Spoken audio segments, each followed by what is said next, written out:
Hello student, आज की class में हम लोग एक्सरसाइज 1.3 को सॉल्व करने जा रहे हैं और आप लोगों को हर एक क्वेश्चन को अच्छे से देखना है। एक्सरसाइज 1.3 का क्वेश्चन नंबर 1 है, निम्नलिखित भिन्नों को दशमलव रूप में लिखिए और बताइए कि प्रत्येक का दशमलव प्रसार किस प्रकार का है। इसमें आप टोटल 6 क्वेश्चन है, जिसमें से सिर्फ हम एक ही क्वेश्चन बताएंगे और सारे क्वेश्चन को आप लोगों को कर लेना है। सारे क्वेश्चन बहुत ही ईजी हैं। तो इसमें का क्वेश्चन नंबर 3 हम बता रहे हैं। क्वेश्चन नंबर 1 का थर्ड क्वेश्चन है 4 सही 1/8। जितनी भी परिमेय संख्याएं हैं उनका दशमलव मान निकालना है और दशमलव मान निकालने के बाद उनको प्रसार को बताना है कि किस प्रकार के इनका दशमलव प्रसार है। तो सबसे पहले ये मिश्र में लिखा हो तो इसको साधारण भिन्न बनाएंगे ऐसा। तो ये हो जाएगा 8 चौक 32 1 33, 33/8 बन जाएगा। तो दशमलव में मान पता करने के लिए क्या करेंगे, हर से अंश को भाग कर देते हैं। तो 8 से हमें 33 को भाग करना पड़ेगा, तभी इसका मान पता हो जाएगा दशमलव में। तो 8 का पहाड़ा पढ़ेंगे, कितने बार जाएगा, 4 बार। 8 चौक 32 हो जाएगा, घटा लेंगे 1 बच जाएगा। शेषफल 1 आया जो कि 8 से कम है। यहाँ कोई अंक भी नहीं है कि उतार ले, तो यहाँ पे अब क्या करेंगे, दशमलव लगाएंगे और 1 यहाँ पे 0 बढ़ा लेंगे। अब कितने बार जाएगा, 8 × 8, घटा लेंगे कितना आ जाएगा, 2 आ जाएगा। फिर से शेषफल कम हो गया, कोई अंक भी नहीं कि उतार ले, तो दशमलव जब लगा लिया जाता है तो शेषफल को भाग करने के लिए 1 0 अपने से उतार सकते हैं। अब कितने बार यहाँ पे जाएगा, 8 दूना 16, फिर से घटा लेंगे, यहाँ कितना बच जाएगा, 4 बच जाएगा। शेषफल देखते जाना ध्यान से। अभी शेषफल रिपीट नहीं हुआ क्योंकि यहाँ शेषफल 1 था, यहाँ शेषफल 2 आया, यहाँ शेषफल 4 आया। तो अभी भाग की क्रिया को करते रहेंगे और तब तक करते रहेंगे या तो शेषफल 0 हो जाए या तो शेषफल का रिपीटेशन स्टार्ट हो जाए, तो वहीं पे भाग की क्रिया को समाप्त कर देंगे। तो अभी इन दोनों में से कुछ भी नहीं हुआ तो भाग की क्रिया को आगे करते रहेंगे। फिर से 1 0 लगाएंगे और अब टेबल जाएगा 5 टाइम, तो 8 5 जा 40 हो जाएगा और शेषफल पूरी तरीके से समाप्त हो जाएगा। इस कंडीशन में 33/8 का जो मान आया है वो कितना आ जाएगा, दशमलव के रूप के 4.125। और ये कैसी दशमलव संख्या है, शांत दशमलव संख्या है। तो इस प्रसार को क्या कहेंगे, शांत दशमलव प्रसार। साइड में आप लोग ब्रैकेट में लिख देंगे कि इसका जो दशमलव प्रसार है वो कैसा है, शांत दशमलव प्रसार। और यही आपका क्या हो जाएगा, आंसर, क्योंकि इसमें सारी संख्याओं का दशमलव प्रसार ही पूछा जा रहा है। तो इस प्रकार जितने भी क्वेश्चन है उसको आप लोग हर से अंश को भाग करके उनके दशमलव प्रसार को बता दें। क्वेश्चन नंबर 2 की बात करते हैं। अब तो बात करते हैं क्वेश्चन नंबर 2। क्वेश्चन नंबर 2 में 1/7 की वैल्यू दी है और उसके बाद 2/7, 3/7, 4/7, 5/7 और 6/7 का दशमलव प्रसार बिना भाग दिए निकालने के बारे में कहा जा रहा है कि इसका जो दशमलव प्रसार है बिना भाग दिए आप लोग पता कर सकते हैं कि नहीं, और अगर कर सकते हैं तो उसको निकाल कर बताना भी है। तो आप लोग देख पा रहे होंगे कि 2/7 जो है, पहले 2/7 को दशमलव प्रसार को बिना लंबा भाग दिए निकालने की कोशिश करते हैं। तो 2/7 को आप लोग देख पा रहे होंगे, इसको हम लिख सकते हैं 2 × 1/7 लिख सकते हैं इसको, 2 × 1/7। और यहाँ पे 1/7 का तो दशमलव में मान दिया ही है, तो यहाँ पे अगर 1/7 का मान रख करके 2 से इंटू करा दिया जाए तो 2/7 का भी दशमलव में मान निकाला जा सकता है बिना लंबा भाग दिए। इसका मतलब इन सारी संख्याओं का बिना भाग दिए, बिना लंबा भाग दिए हम दशमलव में मान निकाल सकते हैं। तो आइए निकालते हैं। 2 × 1/7 की वैल्यू को यहाँ पे रख देंगे। तो 1/7 की वैल्यू कितना दिया है यहाँ पे, 0.14287। इसके ऊपर बार का साइन लगा। अगर इसमें से बार के साइन को हटा दिया जाए तो जब बार के साइन को हटाया जाएगा तो जिन अंकों की पुनरावृत्ति होती है उसको अनंत तक फिर से बार बार रिपीटेशन उनका स्टार्ट हो जाएगा। तो 2 × 0.14287 1 4 2 8 5 7 ये अनंत तक बढ़ता जाएगा। अगर मान लें कि लास्ट का अंक 1 4 2 8 5 7 मान लिए कि अनंत पे ये है, बीच में बहुत सारे इसमें लिखे हुए हैं इसी तरीके, तो जब 2 से इंटू कराएंगे लास्ट से, देखते हैं क्या रिजल्ट आता है। तो 2 से इंटू कराएंगे तो 2 7 जब 14 4 हो जाएगा, हासिल 1 हो जाएगा। 2 5 ज़ा 10, हासिल 1 जोड़ लेंगे 11 हो जाएगा, फिर से 1 हासिल मिल जाएगा 1। 2 8 ज़ा 16, 1 हासिल मिल जाएगा 17, 17 की 7 हासिल 1 हो जाएगा। 2 2 ज़ा 4 1 5, 2 4 ज़ा 8, 2 1 ज़ा 2।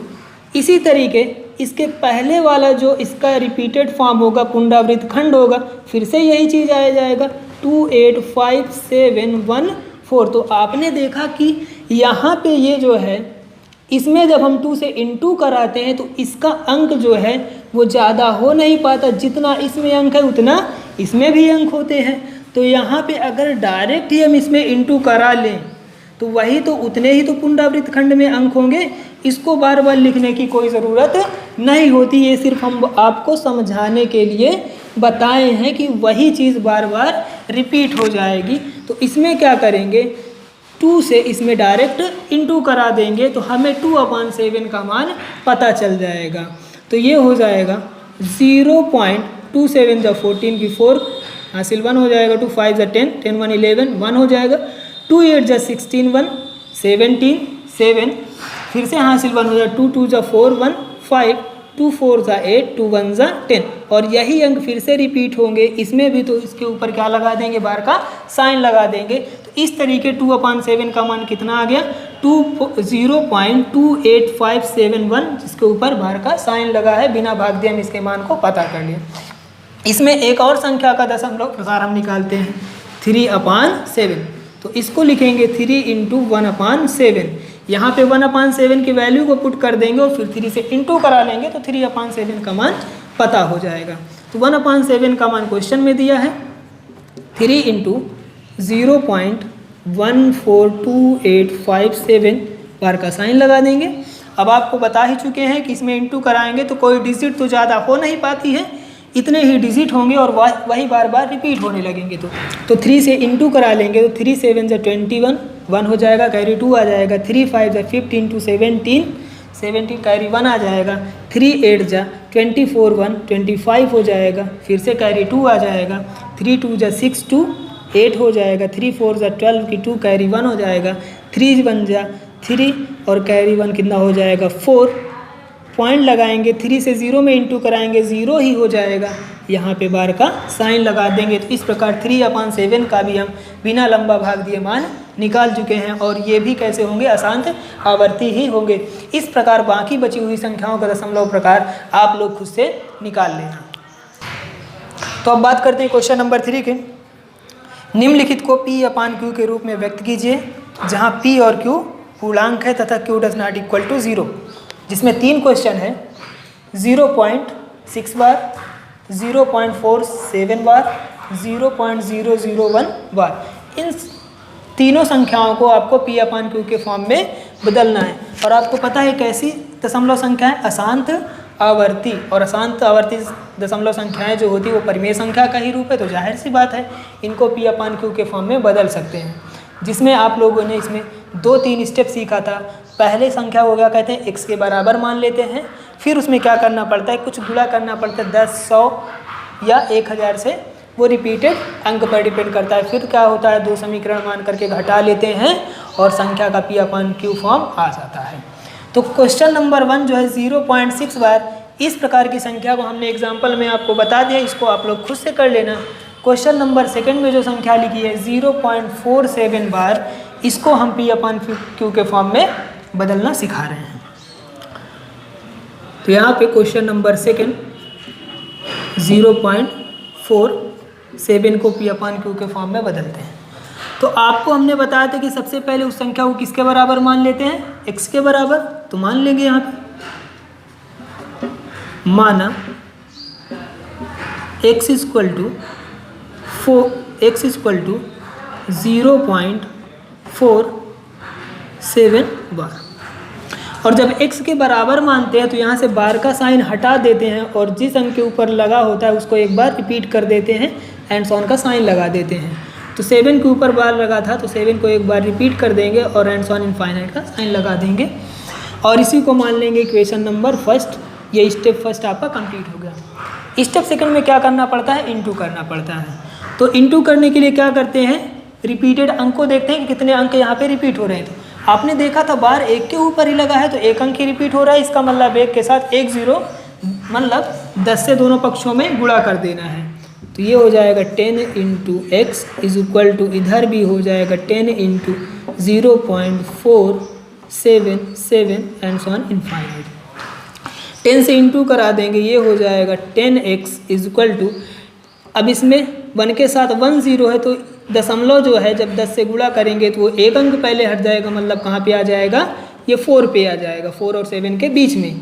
तो ये हो जाएगा 0.477 एंड सो इनफाइनाइट। दशमलव यहाँ पे लगा देंगे, एक अंक पीछे हट जाएगा और बाएं तरफ 0 लगाने का कोई मतलब नहीं होता है तो इसको सिर्फ इतना ही लिख करके छोड़ सकते हैं 4.77 और इसको मान लेंगे इक्वेशन नंबर सेकंड।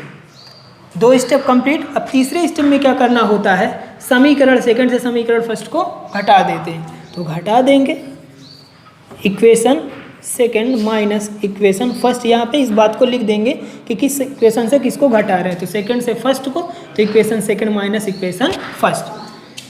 घटाने के लिए दोनों इक्वेशन को पहले लिख लेंगे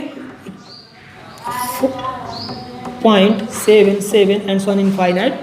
अब इसके नीचे इक्वेशन फर्स्ट को लिख लेंगे x इज इक्वल टू, अब इसको लिखने के लिए हमने बताया था कि इस प्रकार लिखें कि दशमलव एक दूसरे के नीचे है ताकि घटाने में आसानी हो। तो पहले पॉइंट लगा लिए, बाएं तरफ 0 था, 0 लिख लिए, दाहिने तरफ वही 477 चला, 477 एंड सो ऑन इनफाइनाइट तक। नीचे एक लाइन खींचेंगे, समीकरणों को जब घटाते हैं तो नीचे के चिन्हों को बदल लेते हैं। अब घटा लेंगे इसको, 10 में से एक x घटा लेंगे, कितना आ जाएगा 9x इज इक्वल टू। अब इसको घटाते समय आप लोग देख पा रहे होंगे कि यहाँ पे दशमलव के बाद 3 अंक है, यहाँ पे 2 अंक है, तो आपको पता है 7 तो बार बार रिपीट ही हो रहा है, तो एक बार इसको और रिपीट कर ले ताकि घटाने में आसानी हो जाए। अब आप देखा कि इसमें दशमलव के बाद 7 है, 4 है, इनको छोड़ने के बाद यहाँ से दाहिनी ओर इसमें भी 7 रिपीट हो रहा है, इसमें भी 7 रिपीट, तो दोनों एक दूसरे को घटाएंगे तो क्या कर देंगे, 0 बना देंगे। तो यहाँ तक तो क्या हो जाएगा, 0 हो जाएगा और बार बार 0 लिखने का कोई मतलब नहीं है तो सिर्फ एक 0 लिख लेंगे। अब उसके बाद 7 में से जब 4 को घटा लेंगे तो कितना आ जाएगा, 3 आ जाएगा। दशमलव के नीचे दशमलव लगा लेंगे, ना 4 में से 0 घटाएंगे तो कितना आ जाएगा, 4 आ जाएगा। और दशमलव के बाद आपको पता है 0 लगाने का कोई मतलब होता नहीं, तो दशमलव के बाद लास्ट में जब 0 होता है तो इसको हटाना चाहे तो हटा भी सकते हैं। तो सिर्फ घटाएंगे तो यहाँ पे सिर्फ कितना आएगा, 4.3। 9x इक्वल टू कितना आया, 4.3। अब चूंकि इसको हमें p/q के फॉर्म में बदलना है तो यहाँ पे दशमलव रखना ही नहीं चाहिए, दशमलव यहाँ से हटा लेंगे पहले। अब यहाँ से हम दशमलव हटा सकते हैं क्योंकि दशमलव के बाद अंक निश्चित है, वहाँ पे दशमलव के बाद अंक निश्चित नहीं थे। दशमलव के बाद कितने अंक है, एक अंक है, तो हटाने के लिए कितने से भाग कर देंगे, 10 से भाग कर देंगे। तो इधर ये रहेगा 9x, ये आपका बन जाएगा 43, दशमलव हटाएंगे बटे में आ जाएगा 10। अब इधर से हमें 9 को हटाना होगा, 9 इंटू में है, इधर जाएगा डिवीज़न में हो जाएगा, तो x इक्वल टू क्या हो जाएगा, 43/10 इंटू 9। इंटू में होता है तो इधर आ करके बटे में लिख दिया जाता है। तो आगे इसको सॉल्व करेंगे तो x की वैल्यू आ जाएगी 43/90 और ये एक किसी भी समान संख्या से नहीं घटेगी। और x के बराबर हमने क्या माना है, 0.477। तो ये और ये संख्याएं आपस में बराबर होंगी, तो इसका जो p/q फॉर्म होगा वो क्या हो जाएगा, 43/90।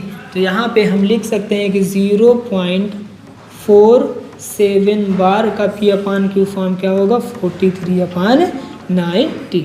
यही क्या हो जाएगा आपका आंसर। इसी तरीके हम क्वेश्चन नंबर 3 में लिखे अशांत आवर्ती दशमलव संख्या 0.001 बार को भी P/Q के फॉर्म में आसानी से बदल लेंगे। आइए इस क्वेश्चन को भी सॉल्व करते हैं। तो P/Q के फॉर्म में बदलने के लिए सबसे पहले इसको क्या कर लेंगे, x के बराबर मान लेंगे। माना ये जो संख्या है x के बराबर है, x बराबर क्या लिख लेंगे 0.001।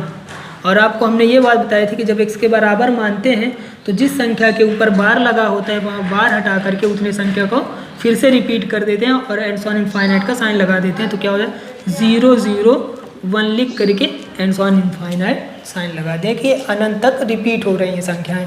और इसी को क्या मान लेंगे, equation number first. Second step में क्या करेंगे, इंटू करेंगे। इंटू करने के लिए हमें देखना पड़ता है कि कितने अंक रिपीट हो रहे हैं। तो यहाँ पे कितने अंक रिपीट हो रहे हैं, 3 अंक। तो मतलब दोनों पक्षों में हमें 1 के साथ 3 0 मतलब 1000 से इंटू करना पड़ेगा। तो कर देते हैं 1000 इंटू एक्स हो जाएगा इज इक्वल टू ये हो जाएगा 1000 इंटू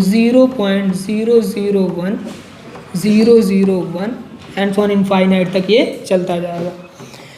1000 से जब इंटू कराएंगे x में तो ये बन जाएगा 1000x इज इक्वल टू, अब इस तरफ जब इंटू कराएंगे तो 1 के साथ 3 0 है तो इसमें जो दशमलव है वो 3 अंक पहले हट जाएगा, मतलब कहाँ पे आ जाएगा, 1 के बाद दशमलव आ जाएगा। तो पहले इस संख्या को पूरा लिख लिया करो ताकि दशमलव संख्या को हटाने में आसानी हो। जो संख्या है सेम टू सेम उसको उतार लेंगे। तो क्या था 0 0 0 1 0 0 1 एंड ऑन इनफाइनाइट का साइन लगा देंगे। अब इसमें दशमलव संख्या को देखें कहाँ पे लगाना है, 1 के बाद। तो यहाँ पे 1 है, 1 के बाद दशमलव लगा देंगे, आसानी से हो जाएगा ये। अब इसके बाद आपको पता है कि दशमलव के कोई भी संख्या हो उसके बाएं तरफ 0 लगाने का कोई मतलब ही नहीं होता है। तो इन तीनों 0 को यहाँ से हटा भी सकते हैं। और इसके बाद इसी को मान लेंगे क्या, equation number second. And third step क्या होता है, इक्वेशन सेकेंड से इक्वेशन फर्स्ट को घटा देते हैं। तो लिख देंगे यहाँ पे equation second minus equation first. घटाने के लिए दोनों इक्वेशन को एक दूसरे के ऊपर नीचे लिख देते हैं। तो 1000x इक्वल टू कितना हो जाएगा 1.001 and on infinite. First equation x equal to, अब इसमें हमने बताया कि दशमलव एक दूसरे के नीचे है तो सबसे पहले हम दशमलव ही लगा लेते हैं ताकि इधर उधर ना होने पाए। दशमलव के बाएं तरफ 0 था, 0 लगा लिए। दशमलव के दाहिने तरफ जो अंक है दाहिने तरफ उनको वैसे ही पुट कर लेंगे। तो 00 है, 00 लिख लिए, 1 है 1 लिख दिए, फिर से 001 लिख लिए एंड ऑन इनफाइनाइट तक चलता जाएगा। घटाने के लिए एक लाइन और नीचे के चिन्हों को बदल लेंगे। अब घटा देंगे, सबसे पहले बाएं पक्ष को घटाएंगे। तो 1000x 1000x में से जब एक x को घटा देंगे तो कितने हो जाएंगे 999x बचेगा। अब इधर घटाने के लिए सबसे पहले दशमलव के दाहिनी ओर को घटाते हैं, फिर दशमलव के बाईं ओर को घटाते हैं। दशमलव के दाईं ओर देखें अपन, यहाँ पे 3 ही अंक है, यहाँ पे कुछ ज़्यादा अंक है। अगर यहाँ पे 6 अंक हो जाएं, 3 अंक और ज़्यादा हो जाएं तो घटाना आसान हो जाएगा। आपको पता है रिपीटेशन कौन कौन से अंक हो रहा है, 001 है तो एक बार यहाँ हम 001 और भी तो लिख सकते हैं क्योंकि अनंत तक तो चल ही रहा है और हमें घटाने में अब आसानी भी हो जाएगी। अब यहाँ पे दशमलव के दाहिनी ओर जब हमने देखा तो सारे अंक सेम है, ऊपर नीचे वाले अंक सेम ही हैं। तो सेम अंक से सेम अंक को घटाओगे तो कितना आ जाएगा 0 आ जाएगा। तो दशमलव के दाहिने तरफ क्या होगा 0 0 0 इनफाइनाइट तक रहेगा और बार बार 0 लिखने का कोई मतलब नहीं, तो सिर्फ एक बार ही 0 को लिख लिया जाता है। अब दशमलव के बाईं ओर को घटाते हैं। कभी भी दशमलव के बाईं ओर को पहले नहीं घटाएंगे, पहले दशमलव के दाहिनी ओर के अंकों को घटाएंगे फिर दशमलव के बाईं ओर के अंक को घटाएंगे। तो अब बाईं ओर आएंगे तो 1 में से 0 घटाएंगे तो कितना आ जाएगा 1 आ जाएगा। और आपको ये बात अच्छे से पता है कि दशमलव के बाद जब 0 होता है तो दशमलव को भी हटा सकते हैं और 0 को भी हटा सकते हैं। तो इसका मतलब जब इस संख्या से इसको घटाएंगे तो सिर्फ कितना आ जाएगा 1 आ जाएगा। अब x का मान निकालने के लिए इस 999 को इधर क्या कर देंगे, पक्षांतर कर देंगे। तो x की वैल्यू कितना आ जाएगी 1/999 9 और यही x किसके बराबर है, क्वेश्चन में दी गई संख्या के बराबर है। तो इसका मतलब इस संख्या का जो p अपान क्यू रूप होगा वो क्या होगा, 1/999 होगा। तो यहाँ से हम लिख सकते हैं कि 0.001 पर बराबर होगा 1/999 और यही इसका क्या हो जाएगा, p अपान क्यू रूप, और ये आपका हो जाएगा आंसर। अब नेक्स्ट क्वेश्चन की बात करते हैं।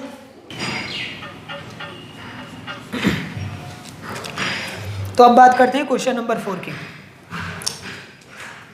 0.9999 एंड सन इनफाइनाइट को p अपान क्यू के फॉर्म में बदलिए, p अपान क्यू के रूप में व्यक्त कीजिए। तो इस संख्या को हमें फिर से वही p अपान क्यू के रूप में चेंज करना है, जैसे क्वेश्चन नंबर 3 के सारे क्वेश्चन को हमने किया है। आगे इसमें कुछ और बातों को भी पूछ रहा है, उसके बाद उसके लिए हम बाद में चर्चा करेंगे। पहले इसको p अपान क्यू के रूप में बदलते हैं। तो वही तरीका, सबसे पहले इसको x के बराबर मान लेंगे। माना ये जो संख्या है वो x के बराबर है 0.999, जितने बार लगाना चाहें लगा सकते हैं। इसी को मान लेंगे इक्वेशन नंबर 1। सेकंड स्टेप में क्या करते हैं, हम इंटू करते हैं। कितने से इंटू, वो डिपेंड करता है रिपीट होने वाले अंक पर। तो यहाँ पे कितने अंक रिपीट हो रहे हैं, एक ही अंक रिपीट हो रहा है, तो हमें कितने से इंटू करना होगा, एक के साथ एक जीरो लगा करके, मतलब 10 से। तो 10 से दोनों पक्षों में इंटू करा देना है, तो ये हो जाएगा 10 into x is equal to, direct भी आप लोग इंटू कर सकते हो, इधर भी हो जाएगा 10 into 0.999 and so on infinite.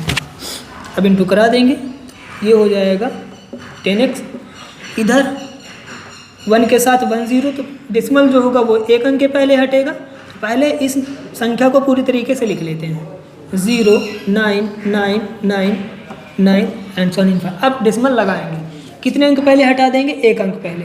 तो यहाँ पे 9 के पहले था, अब क्या हो जाएगा 9 के बाद, तो यहाँ पे डेसिमल आ जाएगा 10। और किसी भी संख्या के बाईं ओर के 0 का कोई मतलब नहीं होता, तो उसको रिमूव कर देंगे और इसको मान लेंगे इक्वेशन नंबर 2। अब क्या करना होता है, थर्ड स्टेप में इक्वेशन 2 से इक्वेशन 1 को घटा देते हैं। तो इक्वेशन 2 माइनस इक्वेशन 1 लिख लेंगे। इक्वेशन 2 को हो जाएगा ये 10x equal to 9.999 and so on infinite तक ये चलता जाएगा। First equation x equal to 0.9999 infinite तक ये चलता जाएगा। 3 डॉट लगा देते हैं, बस पर्याप्त होता है इनफाइनाइट प्रदर्शित करने के लिए। अब दोनों इक्वेशनों को हमें घटाने के लिए एक लाइन ड्रॉ करेंगे, नीचे सिंबल चेंज करेंगे। 10x में से x घटा लेंगे तो कितना आ जाएगा, 9x। अब दाहिनी ओर घटाने के लिए सबसे पहले दशमलव के दाहिनी ओर के अंकों को घटाएंगे। इसमें दिखा 3, इसमें दिखा आपको 4 अंक, तो आपको पता है कि 9 तो रिपीट ही हो रहा है, तो एक बार और लिख लेंगे ताकि ऊपर और नीचे के दशमलव अंक समान हो जाए, 4 4 हो जाए तो घटाना आसान हो जाएगा। तो दशमलव के दाहिनी ओर ऊपर भी आपको दिख रहा है 999, नीचे भी दिख रहा है 999, ऊपर और नीचे वाले अंक सेम है, और सेम अंक को जब घटाते हैं तो कितना आ जाता है, 0 आ जाता है। तो डायरेक्ट दशमलव के बाद 0 लगा देंगे। दशमलव के बाईं ओर 9 में से 0 को घटाएंगे तो कितना आ जाएगा, 9 आ जाएगा। और आपको ये बात बार बार बता रहे हैं कि दशमलव के बाद जब 0 होता है दशमलव को भी हटा देते हैं और 0 को भी हटा देते तो सिर्फ कितना आ जाएगा, 9 आ जाएगा। तो x की वैल्यू पता करने के लिए 9 को इधर पक्षांतर कर देंगे, इधर गुणे में इधर आ जाएगा, बटे में हो जाएगा। तो x इक्वल टू कितना हो जाएगा, 9/9। कैंसिल हो रहा है, कैंसिल कर देंगे, 9 1 जा 9, 9 1 जा 9। तो x की वैल्यू क्या आ जाएगी, 1/1, मतलब x इक्वल टू 1। यहाँ पे देखा, इस संख्या को हमने p अपान क्यू के फॉर्म में बदल लिया। जब p अपान क्यू के फॉर्म में बदले तो इसका मान क्या आ गया, 1/1 आ गया। अब यहाँ पे इस क्वेश्चन के आगे की बात को पढ़ते हैं। क्वेश्चन में क्या लिखा हुआ है कि 0.999 को p अपान क्यू के रूप में व्यक्त कीजिए। क्या आप अपने उत्तर से आश्चर्यचकित हैं? तो बिल्कुल आप लोग और हम सभी लोग आश्चर्यचकित हैं, क्योंकि ये जो वैल्यू होती है, हमने आपको बताया कि दशमलव के बाद चाहे जितने अंक लिख दिए जाएं उसकी जो वैल्यू होती है वो हमेशा 1 से कम ही होती है। और जब हमने इसको P/Q के रूप में P/Q के रूप में बदला तो इसका मान कितना निकल के आ गया, 1। जो इसलिए आश्चर्यचकित होना तो स्वाभाविक ही है। यहाँ पे जो x का मान निकल के आता है 1, ये इस संख्या के बराबर नहीं होता है, ये इसका अप्रॉक्स वैल्यू होता है, लगभग में वैल्यू होता है। तो इसलिए हम 0.999 को 1 के बराबर यहाँ पे नहीं लिख सकते हैं। यहाँ पे अप्रॉक्स का साइन लगा देंगे कि 0.999 अप टू इनफाइनाइट जो होगा, अप्रॉक्स साइन ऐसे होता है, यहाँ पे लगा देंगे 1 या तो 1/1। तो इसका P/Q फॉर्म क्या हो जाएगा, 1/1। यहाँ से ये क्वेश्चन सॉल्व हुआ। अब बात करते हैं next question, question number 5। Question number 5 में 1/17 के दशमलव प्रसार में अंकों की पुनरावृत्त खंड में अंकों की अधिकतम संख्या क्या हो सकती है। तो आपको हम पहले ही बता चुके हैं इंट्रोडक्शन वीडियो में कि कोई भी परिमेय संख्या होती है तो उसके दशमलव प्रसार के पुनरावृत्त खंड में अंकों की जो अधिकतम संख्या होती है वो हर से सदैव 1 कम होगी। हर से ज़्यादा या हर के बराबर पुनरावृत्त खंड में अंक नहीं हो सकते। तो यहाँ पे हर 17 है, तो इसका मतलब इसका जब दशमलव प्रसार करेंगे तो इसके दशमलव प्रसार के पुनरावृत्त खंड में अधिक से अधिक कितने अंक हो सकते हैं, 16 ही हो सकते हैं। आगे इसमें है, अपने उत्तर की जांच करने के लिए विभाजन क्रिया कीजिए। तो भाग दे करके आपको खुद से इसको चेक कर लेना है कि इसके दशमलव प्रसार के पुनरावृत्त खंड में अंक 16 ही हैं कि 16 से ज़्यादा हो गए। तो वहाँ पे आप देखेंगे कि पुनरावृत्त खंड में अंक जो होंगे वो 16 ही होंगे और ये जो क्रिया होगी लगभग 16 स्टेप में कंप्लीट होगी। तो आपको डिवीज़न जो है वो खुद से कर लेना है। क्वेश्चन नंबर 6 की अब बात करते हैं। क्वेश्चन नंबर 6 आपका है कि P/Q के रूप की परिमेय संख्याओं के अनेक उदाहरण लीजिए जहां P और Q पूर्णांक है। मतलब यहाँ पे आपको परिमेय संख्याओं के कई उदाहरण लिखना है। आगे कुछ कंडीशन है, उस कंडीशन को ध्यान में रखकर परिमेय संख्याएं बनाना है। कंडीशन क्या है वो पढ़ते हैं कि जिनका 1 के अतिरिक्त अन्य कोई उभयनिष्ठ गुणनखंड नहीं है। मतलब जितनी भी आप P/Q के रूप की संख्याएँ लिखेंगे तो P और Q मतलब अंश और हर वाली संख्याएं ऐसी होनी चाहिए कि इनमें उभयनिष्ठ गुणनखंड 1 के अलावा कोई दूसरा ना हो। अब उभयनिष्ठ गुणनखंड क्या है? उभयनिष्ठ गुणनखंड का मतलब जो दोनों के गुणनखंडों में उपस्थित होती है नंबर या संख्या, उसी को क्या कहते हैं, दोनों का उभयनिष्ठ गुणनखंड। जैसे हम एक संख्या की बात करते हैं 6 और 10। अब 6 का गुणनखंड करोगे तो कितना आ जाएगा, 2 × 3। 10 का गुणनखंड ज्ञात करोगे कितना आएगा, 2 × 5 हो जाएगा। अब इन दोनों के गुणनखंडों में क्या चीज़ है जो दोनों में कॉमन है, जो कॉमन होगी उसी को बोलेंगे उभयनिष्ठ गुणनखंड। तो आपको दिख रहा है कि 6 में 2 है, 10 में भी 2 है, तो यही क्या हो जाएगा, इसका उभयनिष्ठ गुणनखंड। तो इसमें कह रहा है कि आपको P/Q के रूप की ऐसी संख्याओं का उदाहरण देना है कि P और Q क्या हो, P और Q में 1 के अलावा कोई भी उभयनिष्ठ गुणनखंड ना हो। तो 1 तो सभी में उपस्थित होता ही होता है, चाहे जो संख्या लिखोगे 1 के अलावा कोई भी उभयनिष्ठ गुणनखंड ना हो। तो उभयनिष्ठ गुणनखंड ना हो इसके लिए हमें यहाँ पे ऐसी संख्या लिखना होगा जो किसी समान संख्या से ना कटे, तभी उनमें कोई भी उभयनिष्ठ गुणनखंड नहीं होगा। जैसे आप लोग यहाँ पे देख ही पा रहे हैं, 6 2 से भी कट जाएगा, 6 2 से कट जाएगा और 10 भी 2 से कट जाएगा। जब ये दोनों समान संख्याएं से कटी तो इनमें एक उभयनिष्ठ गुणनखंड मिल गया। तो हमें ऐसी संख्या लिखना है P और Q कि वो किसी समान संख्या से ना कटे, तो उनमें कोई भी उभयनिष्ठ गुणनखंड भी नहीं मिलने वाला है। एक कंडीशन ये फुलफिल हो जाएगा। इसमें एक कंडीशन और दे रखा है, उसको भी ध्यान से पढ़ें। और जिनका शांत दशमलव निरूपण हो, मतलब जो परिमेय संख्याएं आप लोग लिखोगे उनका जो दशमलव मान है वो शांत आए, अशांत ना हो। अब शांत आने के लिए या शांत ना आने के लिए किस पर डिपेंड करता है, उसके हर पर डिपेंड करता है। आप लोग जैसे हम बता ही चुके हैं, कोई भी परिमेय संख्या का हर का अभाज्य गुणनखंड में अगर 2 होगा या 5 होगा या तो दोनों प्रकार की संख्याएं उपस्थित है, तो उस परिमेय संख्या का जो दशमलव मान होता है वो कैसा होता है, शांत होता है। अगर हर में 2 और 5 के अलावा कोई संख्या उपस्थित हुई तो उसका अशांत हो जाएगा। तो हमें शांत परिमेय संख्या का उदाहरण देना है तो हर में ऐसी संख्या लिखेंगे जिसके गुणनखंड में, जिसके अभाज्य गुणनखंड में क्या क्या मिले, सिर्फ 2 मिले या 5 मिले या तो दोनों मिल जाए और किसी प्रकार की संख्या ना मिले।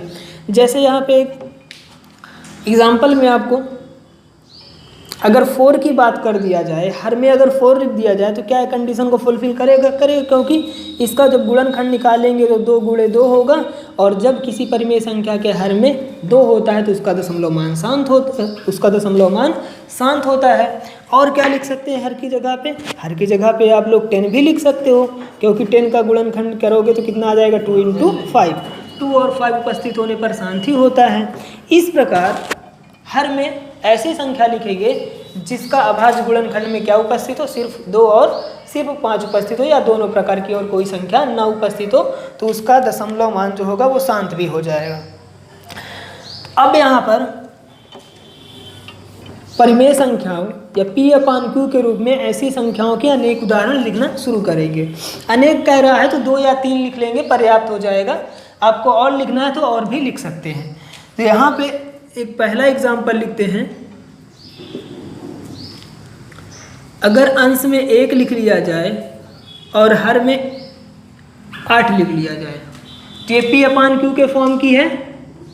आगे क्या कह रहा है, P और पूर्णांक होने चाहिए, P भी एक पूर्णांक है, Q भी एक पूर्णांक है, कंडीशन फुलफिल हो रहा है। एंड आगे क्या कह रहा है कि जिसका 1 के अतिरिक्त कोई उभयनिष्ठ गुणनखंड ना हो, तो देखेंगे क्या अंश और हर कोई समान संख्या से कट रही है, 1 के अलावा तो कोई भी समान संख्या से नहीं कट रही, तो इनमें कोई भी उभयनिष्ठ गुणनखंड भी नहीं मिलने वाला है। ये भी कंडीशन फुलफिल हो गई। आगे क्या कह रहा है, इनका दशमलव मान जो होना चाहिए वो शांत होना चाहिए, और आपको पता है शांत तभी आता है जब हर के गुणनखंड में सिर्फ 2, सिर्फ 5 या दोनों प्रकार की हो। तो जब आप लोग 8 का गुणनखंड निकालोगे तो कितना मिलने वाला है, 2 × 2 × 2। तो इसका मतलब इस परिमेय संख्या का दशमलव मान भी शांत होगा। तो एक एग्जाम्पल लिख लिया। और दूसरे एग्जाम्पल की बात करें, जैसे यहाँ पे लिख लिया जाए 11/20, तो P/Q के फॉर्म की है, P पूर्णांक है, Q भी पूर्णांक है। अब क्या देखना है कि इन दोनों में कोई उभयनिष्ठ गुणनखंड तो नहीं है, मतलब किसी समान संख्या से कट तो नहीं रहे। आपको दिख रहा है ये अभाज्य संख्या है, तो अभाज्य संख्या और यहाँ पे भाज्य संख्या, दोनों में कोई उभयनिष्ठ गुणनखंड मिलेगा ही नहीं। अब तीसरा कंडीशन क्या है, इनका दशमलव मान क्या होना चाहिए, शांत। और शांत कहाँ से पता चलेगा है कि नहीं, उसके हर के अभाज्य गुणनखंड से। हर का अभाज्य गुणनखंड जब आप लोग निकालोगे तो कितना आ जाएगा, 2 × 2 × 5। तो सिर्फ 2, 5 संख्या उपस्थित है, तो इसका दशमलव मान जो होगा वो कैसा होगा, शांत होगा। तो सारे कंडीशन फुलफिल हो रहे हैं। और एक एग्जाम्पल और बात करें, जैसे लिख लिया जाए यहाँ पे 7/16 P/Q के फॉर्म की है, P पूर्णांक है, Q भी पूर्णांक है। उसके बाद क्या कंडीशन है कि इनमें कोई उभयनिष्ठ गुणनखंड नहीं होना चाहिए 1 के अलावा। तो देखते हैं, अगर ये किसी समान संख्या से नहीं कटेंगी तो इनमें कोई भी उभयनिष्ठ गुणनखंड नहीं होगा 1 के अलावा। तो आपको दिख ही रहा है कि ये 7 और ये 16 कोई भी समान संख्या से नहीं कटने वाली है, तो ये भी कंडीशन फुलफिल हो रही है। उसके बाद देखते हैं इसका दशमलव मान शांत है कि नहीं। तो शांत तभी होगा जब हर के गुणनखंड में सिर्फ 2 उपस्थित हो या 5। तो जब ही आप लोग 16 का गुणनखंड निकालो तो क्या निकल के आने वाला है, 2 × 2 × 2 × 2, सिर्फ 2 है, दशमलव मान शांत आएगा। तो ये हो जाएगी तीसरी परिमेय संख्या, तीसरी P/Q के रूप वाली परिमेय संख्या, जहाँ पे P और Q पूर्णांक है, P और Q में 1 के अलावा कोई भी उभयनिष्ठ गुणनखंड भी नहीं है, जिनका दशमलव मान कैसा है, शांत है। तो ये 3 एग्जाम्पल आपके सामने लिख लिए हैं। इसके अलावा आप लोग कुछ अपने से एग्जाम्पल लिखना, और ध्यान रखना हम क्या कर रहे हैं, अंश में अभाज्य संख्याओं को लिख रहे हैं। अंश में अभाज्य संख्या लिख लेंगे और नीचे कोई ऐसी भाज्य संख्या लिखेंगे जिसमें ऊपर वाली संख्या उपस्थित ना हो। तो सिंपल है, उसमें कोई भी उसमें कोई भी उभयनिष्ठ गुणनखंड मिलने वाला नहीं है। इस तरीके आप लोग अनेक P/Q के रूप के संख्याओं का उदाहरण लिख सकते हैं। आगे इसमें कह रहा है, क्या आप यह अनुमान लगा सकते हैं कि Q को कौन सा गुण अवश्य संतुष्ट करना चाहिए। Q को कौन सा गुण अवश्य संतुष्ट करना चाहिए, Q का मतलब हर की। अब हर क्या होना चाहिए, शांत होने के लिए हर में आपको पता है क्या होना चाहिए, हर का अभाज्य गुणनखंड 2 या 5 या तो दोनों प्रकार की संख्याओं का गुणनखंड होना चाहिए। तो इसमें क्या कर लेंगे, इसके आगे क्या लिख लेंगे, उत्तर हो जाएगा Q को या Q के अभाज्य गुणनखंड में केवल 2, यहाँ पे लिखे दे रहे हैं Q के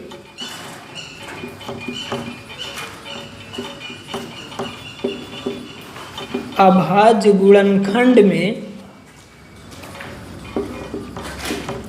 केवल 2 या 5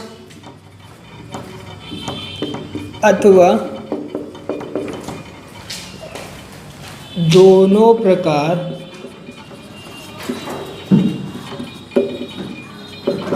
संख्याएं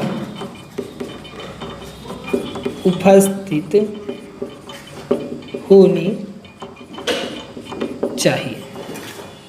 तो Q के अभाज्य गुणनखंड में केवल 2 या 5 अथवा दोनों प्रकार की संख्याएं उपस्थित होना चाहिए, यही तभी P/Q के रूप वाली परिमेय संख्या का दशमलव मान क्या होगा, शांत होगा।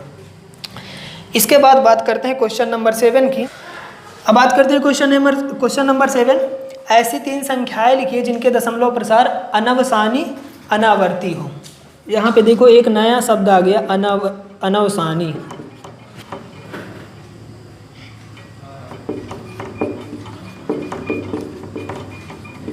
यहाँ पे जो अनवसानी शब्द है इसका मतलब होता है अशांत। इसका मतलब क्या होता है, अशांत। तो क्वेश्चन नंबर 7 में क्या कह रहा है, ऐसी 3 संख्याएं लिखिए जिनके दशमलव प्रसार अनवसानी अनावर्ती, मतलब अशांत अनावर्ती हो। तो आपको पता है अशांत अनावर्ती दशमलव प्रसार किस प्रकार की संख्याओं का होता है, अपरिमेय संख्याओं का। तो इसका मतलब ये पूछ क्या रहा है, 3 अपरिमेय संख्याएं लिखने की बात कर रहा है। तो यहाँ पे 3 अपरिमेय संख्याएं लिख देंगे जिनका दशमलव प्रसार कैसा होता है, अनवसानी अनावर्ती होता है। तो एग्जाम्पल में लिख लेंगे कि √2, √3 एंड √5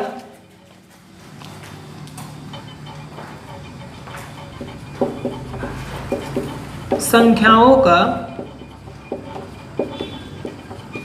दशमलव प्रसार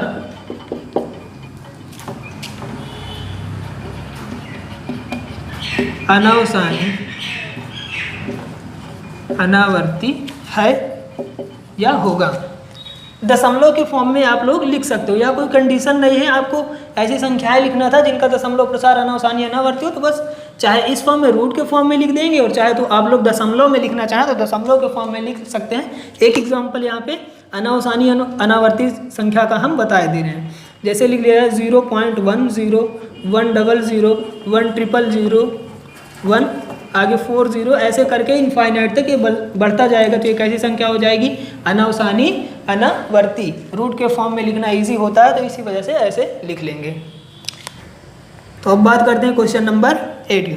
क्वेश्चन नंबर 8 में है परिमेय संख्याओं 5/7 एंड 9/11 के बीच की 3 अलग अलग अपरिमेय संख्याएं लिखना है। कितने अपरिमेय संख्याएं, 3 अलग अलग अपरिमेय संख्याएं लिखना है। अब यहाँ पे रूट के फॉर्म हम नहीं लिख सकते क्योंकि किस रूट वाली संख्या का दशमलव मान इन दोनों के बीच में आएगा हमें नहीं पता, उसके लिए वर्गमूल से निकालना पड़ेगा। तो इसीलिए यहाँ पे दशमलव के फॉर्म में लिखना आसान होगा। तो इसका भी दशमलव में मान पता कर लें, इसका भी दशमलव में मान पता कर लेंगे, फिर बीच की परिमेय संख्याओं को आसानी से लिख लिया जाएगा। तो 7/5 का दशमलव में मान निकालेंगे, भाग करके पहले साइड में, फिर यहाँ पे लिख लेंगे। तो जब हम 7 से 5 को डिवाइड करेंगे तो डिवाइड करने पर आप लोग पाएंगे कि इसका दशमलव मान आएगा 0.714285 और बाद में ये जो अंक है ये बार बार रिपीट होने लगेंगे। तो इसीलिए हमने यहाँ इसको ना लिख करके इसके आगे ये इनफाइनाइट का साइन लगा दिया कि आगे ये इसी तरीके चलता रहेगा।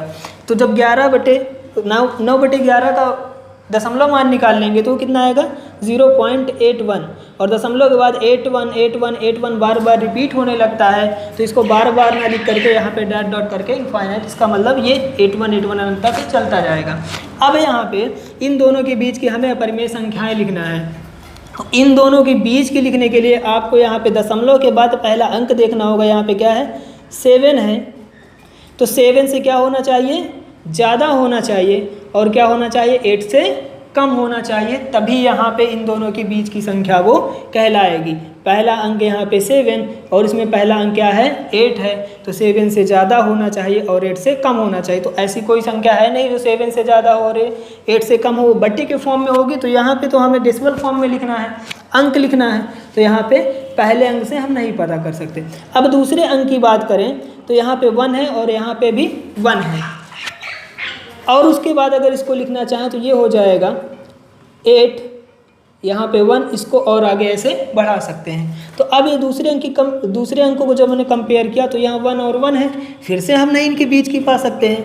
फिर तीसरे अंक की बात करें तो यहाँ पे 4 है और यहाँ पे 8 है, तो यहाँ पे डिफरेंस काफ़ी मिल गया। तो अब इन दोनों के बीच में हम पता कर सकते हैं, मतलब स्टार्टिंग की ये 2 अंक सेम रखेंगे, कोई फ़र्क पड़ने वाला नहीं है। अब तीसरा अंक जब लिखेंगे तो 4 से थोड़ा बड़ा लिख लेंगे, और यहाँ पे तीसरा अंक 8 है, तो तीसरा वाला अंक को 4 से बड़ा लिखना है और 8 से कम लिख लेना है, तो इन दोनों के बीच की संख्या वो हो जाएगी। तो लिखना स्टार्ट करेंगे यहाँ पे 0.7, पहला एग्जाम्पल ये हो जाएगा 0.71। अब इसके बाद अंक को हमें क्या कर देना है 4 से बड़ा कर देना, तो यहाँ पे 5 लिख लेना है, 5 लिख लिए। अब इसके बाद यहाँ पे आप लोग लिख भी सकते हो 07150071500, ऐसे करके आप लोग इनफाइनाइट तक इसको लिख सकते हैं। तो आप लोग यहाँ देख पा रहे होंगे 7 1 यहाँ तक तो सेम है, अभी ना छोटी है ना बड़ी है। आगे जैसे ही तीसरे अंक की बात की, यहाँ 4 मिला, यहाँ क्या हो गया 5, इससे बड़ी हो गई। जब इससे कंपेयर किए तो यहाँ पे तो 8 है, यहाँ पे 7 ही है, इससे छोटी है, तो ये जो अपरिमेय संख्या होगी इन दोनों के बीच उपस्थित होगी। सेकंड एग्जाम्पल की बात करें तो फिर से भाई 0 लिखें, पॉइंट लगाएं। फर्स्ट ये दोनों अंक को हमें क्या रखना है, सेम रखना चाहें तो लिख लेंगे 7 1 4 है। अब यहाँ पे 6 लिख लेंगे, तो 7 1 सेम चला, यहाँ पे 4 है, अब यहाँ पे 6, इससे बड़ी हो गई और इस नंबर से क्या है ये छोटी है। अब वही 0 करके इसका रिपीटेशन बना लेंगे, एक 0 716 00 716 000 एंड सो ऑन इनफाइनाइट तक ये चलता रह जाएगा। तो इन दोनों के बीच की ये 2 अपरिमेय संख्याएं हमने एग्जाम्पल में आपको बता दिया। तीसरी अपरिमेय संख्या आपको खुद से लिखना है और ट्राई करना है। इसके बाद बात करते हैं नेक्स्ट क्वेश्चन। तो एक्सरसाइज का लास्ट क्वेश्चन नंबर 9 है। इसमें कुछ संख्याएं लिखी हैं, आपको इसमें बस बताना है कि कौन सी संख्या परिमेय और कौन सी संख्या अपरिमेय है। इंट्रोडक्शन वाली क्लास को आपने अगर अच्छे से देखा होगा तो इन संख्याओं को आप लोग अपने से ही बता सकते हैं कौन परिमेय है और कौन अपरिमेय है। तो आइए स्टार्ट करते हैं इन संख्याओं के बारे में जानना, कौन परिमेय है और कौन अपरिमेय है। सबसे पहली संख्या जो है √23 है, और रूट के अंदर वे संख्याएं जिनका वर्गमूल हम एक पूर्ण संख्या के रूप में या पूर्णांक संख्या के रूप में निकाल सकते हैं वो तो परिमेय होती है, और जिनका वर्गमूल हम नहीं निकाल पाते हैं वो क्या होती है अपरिमेय। तो आपको दिख रहा है रूट के अंदर 23 लिखिए, ये अभाज्य संख्या है, इसके गुणनखंड हम लोग नहीं निकाल पाएंगे, तो इसका वर्गमूल भी नहीं निकाल सकते, क्योंकि वर्गमूल निकालने के लिए अंदर कोई संख्या को 2 बार होना चाहिए। तो जब अंदर 2 बार होती है उसी में से एक को बाहर कर लेते हैं तो वही क्या हो जाता है वर्गमूल। तो इसका गुणनखंड नहीं निकालेंगे, इसका गुणनखंड क्या हो जाएगा 23 × 1, तो वर्गमूल भी इसका नहीं निकल पाएगा, तो ये क्या हो जाएगी आपकी अपरिमेय संख्या, अपरिमेय हो जाएगी। सेकंड नंबर की बात करते हैं, रूट के अंदर लिखा है 225, तो इसका गुणनखंड निकाल लेंगे, अगर जोड़ा बना लेंगे और रूट के अंदर बाहर कर सकते हैं मतलब वर्गमूल निकाल सकते हैं तो परिमेय, अदरवाइज क्या हो जाएगी अपरिमेय। तो जब आप लोग 225 का गुणनखंड निकालोगे तो यहाँ 5 से डिवाइड करना पड़ेगा, 5 4 = 20, 5 5 = 25 हो जाएगा, 5 9 = 45, 3 3 = 9, 3 3 = 3 1 = 3 हो जाएगा। तो 225 का जो गुणनखंड होगा वो कितना होगा 5 × 5 × 3 × 3। तो इसको अंदर ऐसे लिखा जा सकता है √5 × 5 × 3 × 3। तो वर्गमूल निकालने के लिए पेयर बनना चाहिए, पेयर बन रहा है तो इसका वर्गमूल भी निकाला जा सकता है। क्या आ जाएगा, एक 5 बाहर आ जाएगा और एक 3, तो इसका वर्गमूल कितना हो जाएगा 15। तो रूट के अंदर जब संख्या लिखी और उसका वर्गमूल निकाल पाए तो कैसी संख्या हो जाती है परिमेय। तो इसका मतलब √225 कैसी संख्या हो जाएगी अपरिमेय संख्या। थर्ड नंबर की बात करें तो यहाँ डेसिमल फॉर्म में लिखा है, और डेसिमल फॉर्म में आपको पता है कि परिमेय संख्याओं के 2 प्रकार होते हैं, अपरिमेय संख्या का सिर्फ एक। तो देखते हैं ये कैसी दशमलव संख्या है। दशमलव के बाद अंक जो है वो निश्चित है, मतलब जिनको हम गिन सकते हैं, 4 ही अंक है। तो ये कैसी दशमलव संख्या हो जाएगी? शांत दशमलव संख्या। तो शांत दशमलव संख्या जो किसका प्रसार होता है? परिमेय संख्या का होता है। तो यह आपकी क्या हो जाएगी? परिमेय संख्या हो जाएगी। फोर्थ नंबर की बात करते हैं तो ये अशांत दशमलव संख्या, क्योंकि दशमलव के बाद इसमें अंक क्या है? अनिश्चित है। अब अशांत में बात करते हैं, अशांत आवर्ती है कि अशांत अनावर्ती है। आप लोग देख पा रहे होंगे कि दशमलव के बाद अंक जो है वो रिपीट करना स्टार्ट कर, देखो 478 ये अनंत तक, इनफाइनाइट तक इसी तरीके ये चलता रहेगा। तो जब अंक जो होते हैं वो एक विशेष क्रम में रिपीट करने रखते हैं तो उसे क्या बोला जाता है? अशांत आवर्ती दशमलव संख्या। और अशांत आवर्ती दशमलव संख्या जो होती है वो किसका रूप होती है? परिमेय संख्या का रूप होती है। तो यहाँ पे ये जो फोर्थ नंबर की संख्या लिखी है ये भी क्या हो जाएगी? आपकी परिमेय संख्या हो जाएगी। एंड लास्ट क्वेश्चन नंबर 5 जो नंबर लिखिए उसको देखते हैं। तो ये भी देख रहे हो आप, दशमलव के बाद अनंत तक चलती जा रही है, अशांत है। अब देख ले आवर्ती है कि अनावर्ती है। आवर्ती हुई तो परिमेय में हो जाएगी, और अनावर्ती होगी तो ये अपरिमेय हो जाएगी। और आवर्ती का मतलब जब अंक जो है एक विशेष क्रम में रिपीट हो। अनावर्ती का मतलब जब अंक रिपीट तो हो लेकिन उनमें कोई क्रम ना हो। तो देखते हैं दशमलव के बाद अंक क्रम में है कि नहीं क्रम में है। तो पहले देखें, 1 के बाद 1 0 आया, फिर 1 के बाद 2 0 आया, फिर 1 के बाद 3 0, फिर 1 के बाद 4 0। मतलब अंक 1 और 0 रिपीट तो हो रहे हैं लेकिन उसमें कोई विशेष क्रम नहीं है। तो यहाँ पे ये क्या हो जाएगी? अशांत अनावर्ती दशमलव संख्या। और अशांत अनावर्ती दशमलव प्रसार किस प्रकार की संख्याओं का होता है? अपरिमेय संख्याओं का। तो ये संख्या कैसी हो जाएगी? अपरिमेय संख्या हो जाएगी। तो आज से आपका एक्सरसाइज 1.3 कंप्लीट हो रहा है। जितने भी क्वेश्चन हमने आपके लिए करने के लिए छोड़ा है आप उसको अच्छे से सॉल्व करना। नेक्स्ट क्लास में हम लोग नेक्स्ट एक्सरसाइज 1.4 की बात करें।